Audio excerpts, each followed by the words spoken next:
2020 के बोडो शांति समझौते ने वर्षों से चले आ रहे संघर्ष पर विराम लगाया।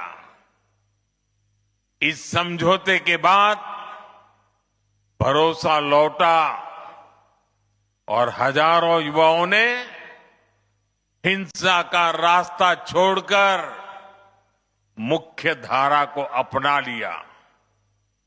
समझौते के बाद बोडो क्षेत्र में शिक्षा और विकास के नए अवसर तैयार हुए।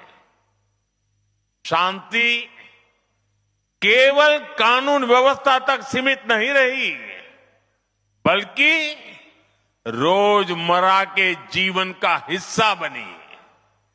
और इसमें आपके प्रयासों की सबसे बड़ी भूमिका रही।